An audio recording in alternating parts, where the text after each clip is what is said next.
चाहता है, किंतु हर आदमी सामने आके लड़ाई भी नहीं लड़ सकता।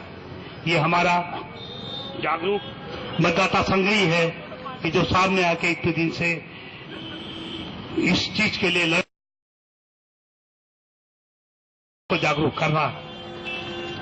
मुझे याद आता है जिस चीज के लिए हम लड़ रहे हैं, शायद बहुत कम लोगों को या बहुत ज्यादा लोगों को हो सकता है ये बात याद होगी। 26 नवंबर 1947 को जिस वक्त भारत के संविधान निर्माता डॉक्टर आम्बेडकर ने संविधान राजेंद्र प्रसाद को सौंपा था, उसी दिन जब चर्चा का हो रही थी, डॉक्टर आम्बेडकर संविधान के बारे में बोल रहे थे। उन्होंने कहा था, हे मेरे भारतवासियों, हे मेरे सांसदों बैठे हुए या प्रतिनिधियों, यह देश पहली बार ही आजाद नहीं हुआ है। इसके पहले भी 2000 और 3000 साल पहले भी यहाँ पे गणतंत्र था।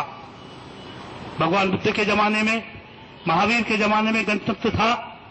वहां के लोग गणतंत्र तरीके से चुन के आते थे और वहां पे किसका ये न गणों का राज्य था, पब्लिक का राज्य था। मगर कुछ चंद देशद्रोही लोगों के कारण वो गणतंत्र नष्ट हुआ। कुछ देशद्रोहियों ने बाहर के लोगों को साथ लिया, बाहर का लोगों का साथ लिया, उन्हें बुलाया, गणतंत्र खतरे में डाला अपने स्वार्थ के लिए। तो उन्होंने 2-4 नाम भी लिए थे जो सबको मालूम है, जनचर्चा से लेके और भी नाम थे। इन लोगों ने अपने निजी स्वार्थ के लिए इस देश को गुलाम बनाया। और तिलक से वंदन करें, हल्दी तिलक से वंदन करें श्री मनोज सिंह जी। दादा कोमल चंद जी स्वतंत्रता संग्राम सेनानी जी का पुष्पहारों से स्वागत कर रहे हैं। सभी से आग्रह है कि जोरदार तालियों से अभिनंदन करें। आग्रह है आदरणीय कोमल चंद जी से कि वे हमारा यह छोटा सा जो विनम्र श्री आज मौके पर अपना उद्बोधन दें। श्री रामकिशोर जी। दलित शोषित पीड़ितों के हित में एक फिर से नई ऊर्जा, नई क्रांति लाने की मैं कहना चाहता हूं। जागरूक मतदाता संघ ने जो आज यहां पर धरना दिया, धन्यवाद के पात्र हैं। हमारे जनमंच के पदाधिकारी, हमारे महाकौशल मुक्ति मोर्चा के पदाधिकारियों ने आकर इस धरने में अपनी शिरकत की। और जब भी वो आंदोलन करेंगे, जब भी वो अपना कार्यक्रम करेंगे, हम लोग उनके साथ कंधे से कंधा मिलाकर उनके साथ में बैठने का काम करेंगे, उनके साथ चलने का काम करेंगे। माननीय अन्ना हजारे जी ने जो राष्ट्रीय स्तर पर इस चेतना को जागृत किया, आज हम लोगों के जो हौसले भ्रष्टाचार के खिलाफ एक नई लड़ाई के लिए तैयार हुए हैं, उस लड़ाई को हम लोग जीवित रखेंगे जब तक कि लोकपाल बिल संसद में पारित नहीं हो जाता। जन लोकपाल बिल जो माननीय अन्ना हजारे की टीम ने बनाया, उसी तरह का जन लोकपाल बिल पारित होना चाहिए। उसमें कोई छेड़छाड़ नहीं होना चाहिए।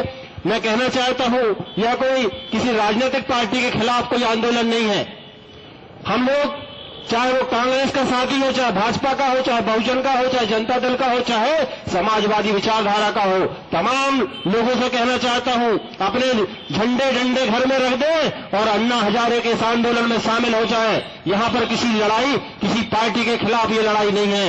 यह लड़ाई है भ्रष्टाचार के खिलाफ, और भ्रष्टाचार के खिलाफ लड़ाई लड़ने में हर आदमी को अपनी जो है व्यक्तिगत चरित्र निर्माण करने के साथ साथ अपनी जो तिलांजलि है इस भ्रष्टाचार के खिलाफ देना होगी। देश हित के लिए जागरूक मतदाता मंच को हम एक मुबारकबाद देते हैं।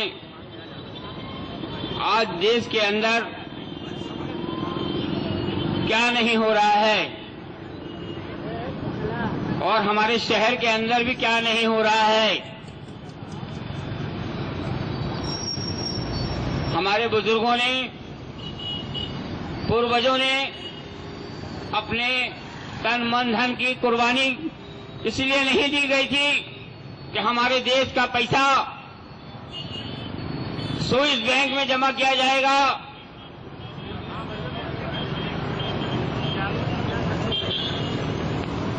हम लोग जागरूक मतदाता मंच के माध्यम से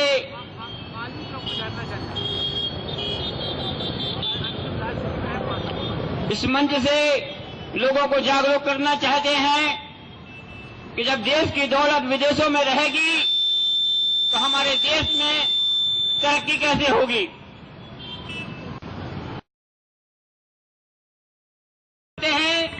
अस्पताल बनते हैं, देश चलता है। आज ये दौलत स्विस बैंक में क्यों है? हमारे देश में इतना सुनने में आता है कि फला साहब इतने करोड़ का गबन कर बैठे हैं, फला साहब इतना गबन करके बैठे हैं, कुछ दिनों के बाद देखो वो टीवी में घूम रहे हैं। क्या बात है भाई? आज दुनिया के देश में इतनी तरक्की हो रही है।